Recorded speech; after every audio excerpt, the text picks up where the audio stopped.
Welcome to Extraterrestrial Reality.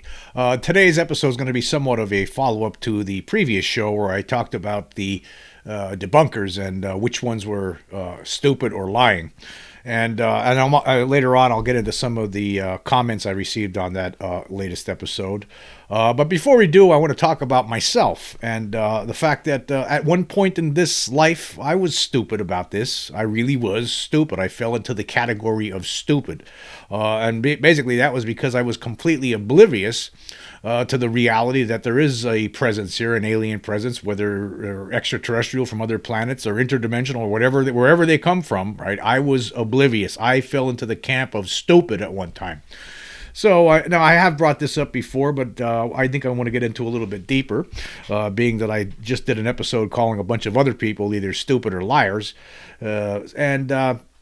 So I think it's only fair. There was a point in my life, at least the first 20 years of my life, where I was completely oblivious to this. And so that means I was stupid about it. And that is, and the funny part about it is that I had an experience with one of these creatures when I was a kid, when I was about close to 9 years old. And I didn't know what it was. I had no idea what it was, as I've talked about different episodes before. But it still didn't click even after it happened, despite the fact that there were things going on in the mainstream. For instance, there were the big movies at the time when this incident happened to me. It was Star Wars, Close Encounters of a Third Kind in particular, and it just never. I just never made the connection to it. I thought all of that stuff. Of course, Star Wars is pure fantasy, but Close Encounters of the Third Kind, which was released late in 1977. I was aware of that movie. In fact, my dad took me and my brother to see it in 1978. So at some point, I remember going to see that in the movies, and it never clicked. It just never clicked that was what was responsible for what showed up in my bedroom in 1977. I just never made the connection. It took me years to make that connection. So I was really stupid about it. I was completely oblivious. I had no idea that there was any truth to this presence. I just had no idea, even though I encountered one of the beings. Of course, as I've talked about before, I thought it was a demon out of hell. I mean, that was the only thing my young brain could come up with. I couldn't come up with any other explanation other than that. It just made no sense to me other than that. I mean, at the time, let's go back. In the 1970s, I was an altar boy. There was a church right across from the street from where I lived, and I was an altar boy. And a lot of my life was going over to that church at least one time every week to serve as an altar boy, either Saturday night or Sunday. I went to catechism during the week, during school years, where they would teach you things about Jesus and this basically this class that you would take after school. It wasn't mandatory, but for people in the Catholic Church, for kids growing up in the town where I lived in, they wanted us to go to this, so I attended that. So this whole time, that's basically my childhood, and watching monster movies on the weekends. That was the kind of thing. Playing baseball down the park with my friends. Back then there was no internet, or if I know, looking at it now, looking at history of this, I mean, the subject of UFOs was being taken seriously, and it was talked about on the news. I know that now, but I just never was exposed to any of that growing up. I was completely ignorant. I thought all of these movies that I saw on TV and movies in the theater, like Close Encounters, I thought it was all just Hollywood concoctions, and they were. There's no doubt about that. But the reason that those movies were made in the first place, and TV shows about aliens and alien encounters, was because there were people reporting UFOs. People were seeing UFOs since the late 1940s, throughout the 50s, throughout the 60s, and of course into the 70s when I was growing up. I just wasn't aware that people actually believed that it was real. In fact, if I would hear something like that back in those days, I would think it was absolutely stupid and idiotic. It sounded foolish to me when I was a kid, and if somebody talked about a spaceship being real or something, I just thought they were kidding, and it was just not true. I just thought it was a fantasy, just like the Wizard of Oz or something. So I know, I've been there. I know what it's like to think that there's nothing to this, and I did think there was nothing to this for a very, very long time. And even after that incident happened with that being showing up in the room, I had no idea what it was or where it came from, other than to think that the only thing it could have, the only place it could have came from was hell. That was the extent of my thinking at the time, and that was, I think, due mostly to my upbringing. Because there was no discussion of aliens entering people's houses. That just wasn't something that was discussed. And besides that, I didn't believe in it. It never even came to my mind. You know, even in 1978, when I went to see Close Encounters of the Third Kind, it just never dawned on me that there might be a connection, that this is what might have be responsible for that encounter. I had no idea what it was. And of course, I'll because I've talked about this a number of times before, I'll just keep it short and sweet. Basically, I wake up in the middle of the night, was sleeping in an attic in this small house that we were growing up in. My brother Davey slept on the other side of the room. I wake up to this electronic humming sound, and I was sleeping with the blanket over my head that night. The lights turned on right above on the top of the steps, so the whole room was illuminated. It was completely bright up there that night. And I wake up with the blanket over my head because I usually sleep with a blanket over my head, and I could hear this sound, and I'm wondering what's going on, and I could tell that there's something standing right by my bed, right beside my bed. I could see it, right, and I could see what I really could see. It's his arm and its hand, and the hand had 3 fingers. I could see the blanket was a thin blue blanket, and I could see it. I could see this creature's hand getting closer to where my face was, and then further away. The hand had 3 digits. The digits were thick at the base, and they came to almost points at the tips, and it just kept on, like, ritualistically just moving its hand right above my face, and then taking it away, moving it above my face, taking it away. And the whole time there's this electronic humming sound, or like a sound of bees, the whole time. And I started, asking who's there, what's going on. There's no response. The hand just keeps doing this above my head. I could see the figure of something standing there, and I knew something extraordinary was happening. It didn't take me long to realize something's going on. It was not a dream. I was wide awake. This whole incident lasted for 20 minutes. When I started yelling, that when this thing, whatever it was, didn't respond, I peeked out of the blanket. I didn't want to look at this thing. I was too afraid. I was thinking I was going to look at the face of the Satan himself or a demon. That's what was going through my head. So I peeked over to the other side of the room where my brother Davey was sleeping, and he was facing toward me. I start yelling to him, and that humming sound was somewhat muffling my voice because it was very, very overpowering. He didn't budge. He was he was completely conked out. No matter how much or how loud I screamed, he would not wake up. Of course, this terrified me even more. I started screaming for my mom and dad, and they were right beneath us, sleeping underneath us in the room below. They didn't come to the rescue. And then I just gave up for the most part, start saying my prayers. This thing wouldn't go away. It just stood there, whatever it was, and I could see its hand through the blanket. Again, the blanket was thin. I could see this unearthly, non-human hand through the blanket, getting closer to my face and then further away. Start saying my prayers, closing my eyes, opening my eyes. The thing was still there. It didn't go away. And then somehow, I got conked out. Wake up the next day.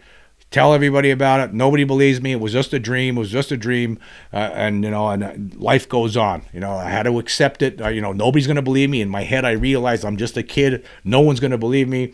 And I just had to just internalize it. Didn't think about it. I thought about it, but just didn't talk about it. Nobody believed me. And I knew no one was going to believe me, but I knew it was real. And as the years would go by after that, I would think to myself that maybe it's just a dream. Maybe I'm just kidding myself. Maybe it wasn't real. And I knew that wasn't true, even though I was trying to convince myself that it wasn't real. But I knew it was. That was the whole thing. I just couldn't convince myself of it. And the years just went on. I ended up going to intermediate school, to high school, graduate. I went to college for a year, and and it was somewhere 88, 89, 90, somewhere around there. It had to be at least 10 years that went by. And I finally saw something on TV. There was some kind of a documentary. I don't know which one it was, but they were talking about alien abductions. And that was the first time I started wondering, I wonder if that's what it was. And it took me, I did some research at the time. I didn't realize it instantaneously. It took me a little bit time to get there, to realize that has to be what it was. I mean, there was no other explanation for it. I just didn't think it was, that it was some demon from hell. I couldn't understand that. I mean, what was, it didn't make any sense to me. I know I was a good kid. I couldn't understand, why would demons be coming up from hell? What were they doing there? For what? So then I came to the conclusion, as years went on, sometime in my early 20s, realized that that's what it was. It had to be some kind of an alien encounter. That's the only explanation. The only explanation that fits with with that event. I mean, I know personally. I know people. There's people out there that will hear this story and think, oh, they won't be sure about it, right? And that's fine, right? Some people in my family, they didn't believe it. Some people did. Some people didn't. Friends. Some people believed it. Some don't.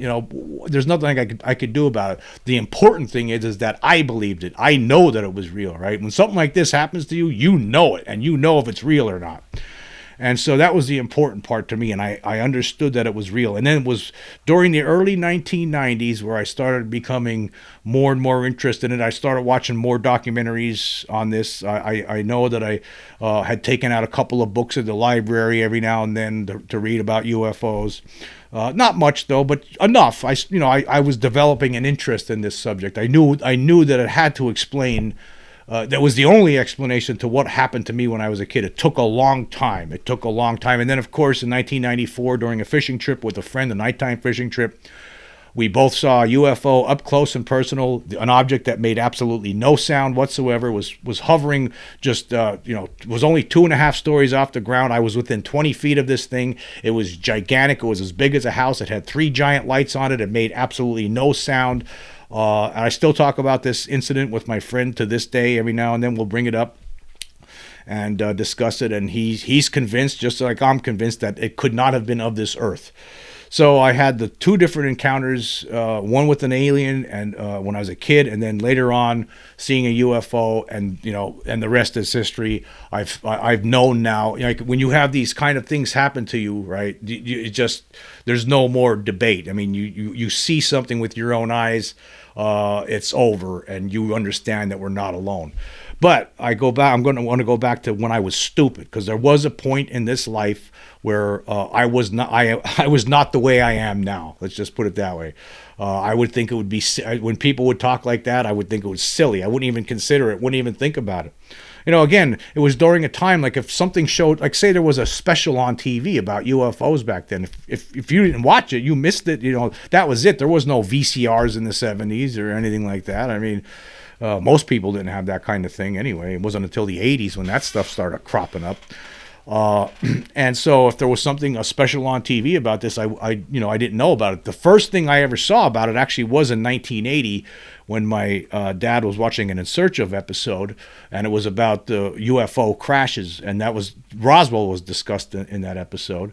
And that was the first time I ever heard anything like that. I wasn't sure what to think about it at the time, but I didn't really give it much thought. Because I said to my dad, I said, "Oh, this is real," and he goes, "You didn't know that?" And then I just moved on with life, and I didn't give it much thought afterward. Again, it wasn't until years later when I finally accepted this reality. I understood what happened when I was a kid. That the only explanation to me was that there had to be some sort of a non-human intelligent creature in the room, because whatever it was definitely was not human, and I know it was real, and I know I was awake. So from where I was at that time, I knew there was something that happened. I just couldn't explain it, and I was completely oblivious during this whole period for at least the first 20 years of my life. Completely oblivious to the reality that we are not alone. And but I got there. It took me a long time. It took me even after encountering something, right? It took me a long time to get there, but I did eventually get there. And so I just want to point out, there's nothing to be ashamed of if you've been stupid about this for a long time. Some people are. I mean, you're just oblivious to it. I mean, and that's what happens to some of us. I mean, I was there. I know how it works. It's so incredible to even consider. In fact, I remember years later when I did see those shows about alien abduction, I was having trouble with it. But at the same time, you watch all of these different people all these, talking about their experiences. These people aren't lying; they're telling you the truth. And I'm thinking to myself, I could tell a very similar story, maybe not as nearly as dramatic as some of the things that these people are talking about. They went and they got hypnotized, and they remember being taken on craft and all these other things happening to them. And for all I know, that could have happened to me. And maybe someday I'll get hypnotized. I don't know. I fear that. I don't know what good would it do me, really. I mean, I already know that they're here. Do I need to relive something that would scare the hell out of me? I guess the bottom line is this. I came to my senses. It took time. It took at least 20 years. I'm 21, 22, somewhere around there, probably. When I just accepted it, realized what had happened to me when I was a kid, and understood that I was being stupid about it for a long time, well over a decade. I basically held this in my head, wondering the whole time what the heck happened there that night. And then I finally it was some form of relief to realize, okay, that's what it was, alien, right? That's a lot better than thinking it was a demon in your room, from hell. Or actually, in a way, I felt some relief actually. I was stupid about this. I was stupid about this subject, and sometimes for some people, I think it does take having an experience. And I don't know if I'd be sitting here talking about this right now if it wasn't for those experiences. I probably wouldn't be. I'm not sure if I would be nearly as interested in this subject if it wasn't for those experiences. I mean, it might just be, a casual interest. There might not be any show here, or there may be nothing here, if it wasn't for having those experiences. I mean, I might just be maybe watching some documentaries casually sometimes and having just a casual interest in it, like a lot of people do. But the reason that I think it's important, I know what it's like being oblivious and stupid to this reality, to this situation, and how incredible it sounds to someone who is oblivious to it, right? Especially when they first start hearing about it, it's like, oh, you're crazy. I know, I've been there, right? I've been there. So, but I think it's so important that people do know about it, and the reason is because otherwise we're just living under a lie. We're not facing the reality of the situation, and what's even more upsetting to me, and this is I bring this up a lot, is the fact that all of these people who have encounters and the ridicule that they had to endure for decades. A lot of people who talk about their experiences publicly, and then the ridicule they face for it. It's just not fair to them, because the reality of the situation is they're telling you the truth, right? Because these things are real and these things do happen, right? For whatever reason. So it's unfair, and it's unfair, and it's to me at this point, particularly with all of the evidence that has amassed up to this point, to still be so obtuse and ignorant and dismissive of this, right? It's uncalled for. It's not fair, and it's time that we end this cover up. I mean, for one thing, the government has governments of the world have let down the citizenry by keeping this secret, thinking that it's going to cause some sort of issue, right? It doesn't matter. It's the truth. You're keeping the truth from the people, and that's not fair. That's not right. And they need to know what's happening here. Everybody needs to know. And then most importantly, is it always boils down to this, is that the scientific community as a whole needed to know about this a long time ago. And now it's just, more and more scientists are becoming interested in it. More and more are speaking about it without seemingly to care about the ridicule that they might face. That they're just coming, people like Avi Loeb, people like Gary Nolan, right? There are some scientists that are more open about it these days. We need more of that. All of them need to know about this, because the scientific world needs to take this seriously, because it's a serious situation, and we need to know what the hell's going on and what these beings are up to. We need to know. The people need to know. The citizens of this world need to know that we're not alone, and they need to be told by the people that they put into power that this whole situation is absurd. Basically denying a reality, keeping the reality of the situation we are in from everyone.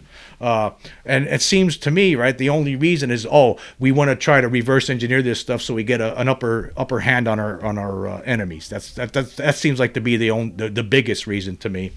And I know that there's some people out there because of their religious beliefs, they think they think that's what it is, demons from hell. That they've come to that conclusion because it's something that's beyond their pay grade. They can't even go any further than that. They don't want to accept the reality of the situation, that there's a intelligent presence other than humans here, up to something, doing something. They don't want to accept it. They just want to rather just fall back into their religious beliefs and take it from there. And that's the reason why we should keep it quiet, because there's nothing we can do about it. And that's not right either. Anyway, just to be clear, yes, at one point in time I was very stupid about this. Not anymore, as you can see. I know for a fact, and I have the evidence to back up my assertions too, on top of it. Anyway, let's get into some of the comments. With this. Okay, we'll go to Spotify first. Here was a comment from Fred Bowen, and he says, I have a good friend who, this is with regards to yesterday's episode, UFO debunkers are either stupid or lying about aliens and UFOs. Fred Bowen says, I have a good friend who was a Hollywood actor and auditioned for the Science Guy kids show. He met Bill Nye, who was just a struggling actor with no science background whatsoever. How people accept him as a scientist is hilarious, as he is simply a product of Hollywood writers. Yeah, actually, of course, Bill Nye, I was talking about him. He's a debunker. He's tried to debunk this whole thing before, and I mentioned he was one of the people I talked about in the previous show. He has a background in mechanical engineering. He's more of a science educator, not a scientist. But I said that I think the question of whether he's stupid or lying, I believe personally he's just stupid about this whole thing. I think he just wants to fit in with the scientists. He wants to be more accepted into the scientific community, and by saying that he believes aliens are here, that wouldn't jibe with the scientific community. So that's why I don't think he even really studied this. I'll tell you what, anybody who did research on this, anybody who read the books on this, anybody who looked at all the data, they would come to the conclusion after they were done that there's a presence here. They would know. I want to put that out there too. I know a lot of people out there just don't believe this out of hand. However, if they were to do the research and actually sit down and try to educate themselves about this, then they would know.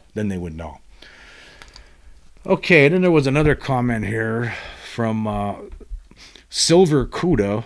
And he says, or he says, UFOs don't hang around nuclear facilities because they care about humans, for the same reasons UFOs hang around power stations. The same reason you will see a lot of UFOs in thunderstorms. It's the energy. The nuclear missiles went offline and online because UFOs were interrogating the system. Even since the 1960s, foreign interrogation has been a concern. James, aliens as you call them, couldn't care less about humans than you do when you have a 6-pound Coke looking at ants. Do you care about ants? I don't know what that means at the end there. I don't know. Could you provide more information? Because I don't know what you're talking about. But thanks for the comment. All right, now shooting over to the comments I received on YouTube with regard to the previous show.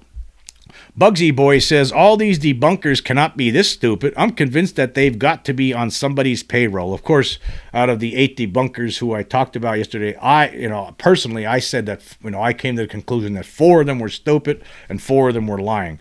Now he's saying that all of them can't be this stupid. I'm convinced that they've got to be on somebody's payroll. Well, majority of people actually felt that they were lying more so than stupid. I actually voted with the minority a couple of times in that episode. MJ Jump says, when I think of debunkers, the first word that comes to mind is arrogant. Yes, they are very arrogant, I must say. UFO Chaser 39 says, I am so thankful for you and how you call out these intellectual, anti-scientific, lying, stinking, denying cowards. Their agenda is so obvious. Yes, their agenda is obvious a lot of times for a lot of us. And that's true. And we need to call these people out. We haven't done a good job of calling them out. We need to start doing a better job of calling these people out. Stanton Friedman did really well at doing that. We need to be doing that more often. These people need to be called out for the idiots that they really are. Thalon8553 says they're scared and subconsciously protecting themselves. They will deny until they're boiled. Okay. James McGill says there is a third question. Are they... We're going to skip that one.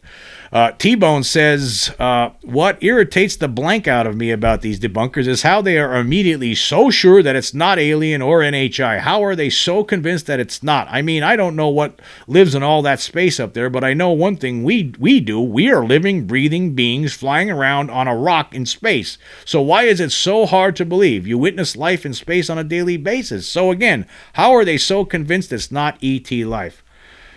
Well, like I said yesterday, some of them are stupid and some of them are lying. That's why. That's your answer, right? Okay. Melody Tanner Clark says Sagan and Tyson. She's talking about Carl Sagan and Neil deGrasse Tyson are honey trap victims who have been or were blackmailed for years. Nye has a bachelor's degree in engineering. My brother knows as much as he does. Okay, yeah. I mean, that's the other thing. Like some of these people, like Mick West, he was a video game programmer. What makes him such an expert? I mean, why was Mick West contacted when you really think about this? Why did Inside Edition last September of 2023, contact Mick West for comment about the Vegas alien incident? And then all he provided was, oh, yeah, I think it was probably raccoons or coyotes. And then he just moves on with life. I mean, why is this guy being contacted as some kind of an expert in this field when he doesn't even study it for real? He just comes up with explanations that he just pulls out of his ass. That's all he does. So why is he being contacted by mainstream news outlets for commentary on this? He's not fit for this. He's not designed for this. This isn't his job. Right? And it doesn't make any sense, but they always seem to turn to him for some reason. D.H. Gilbert 39 says they are not the debunkers, they are deniers. They are very similar to flat earthers. Well, I did do an episode about that, how they are they're just like flat earthers, very much like flat earthers. I just did a show about that a few episodes ago. Mike Silverthorne says the dumbest thing is they tried to debunk the Tic Tac videos after the Pentagon said they are legit. Yeah, yep, true. Juicy Fruit says, oh no, money is lying for them. Matt Sapiro says, perfect title, yes.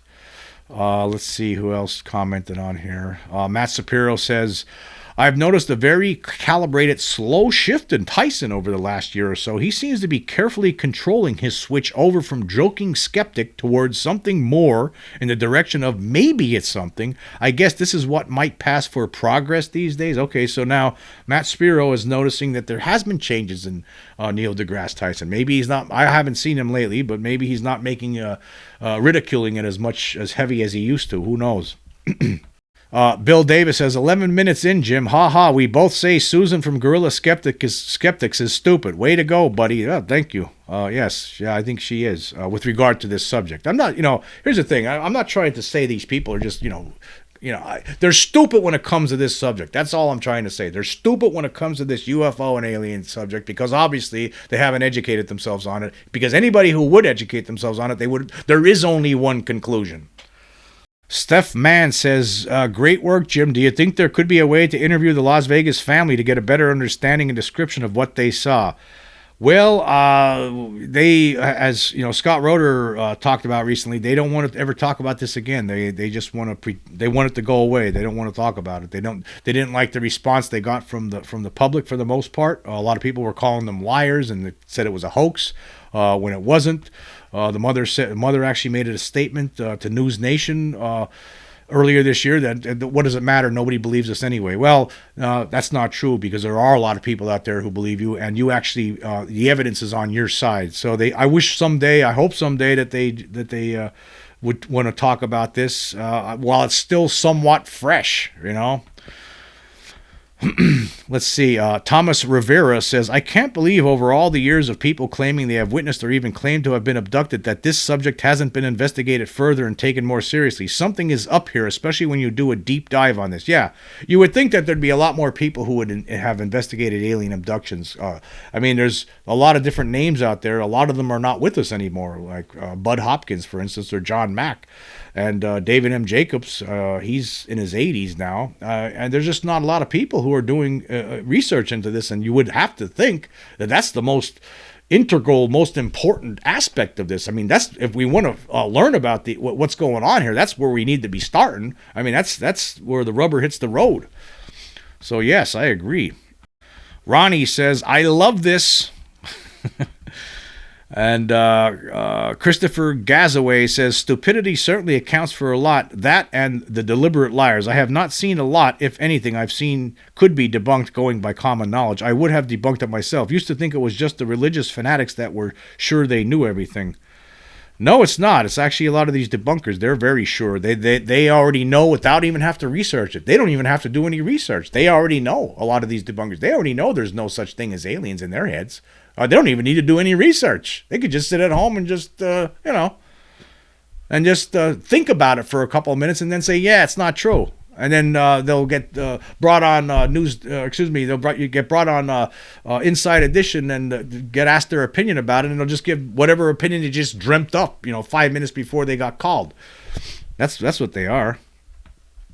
It doesn't make any sense to it doesn't make any sense to me. Okay, and just one other thing I want to talk about. Yesterday's Spotify poll. Yesterday's Spotify poll, I asked this question. This was for the episode about the UFO debunkers being stupid and lying. I asked this question. These two 1982 science fiction films offered two completely different visions of what aliens might be like. Which one is the better movie? Now, of course, this was only 14 votes so far with 28 days left. And I will revisit this one because I didn't really give it much time before talking about it.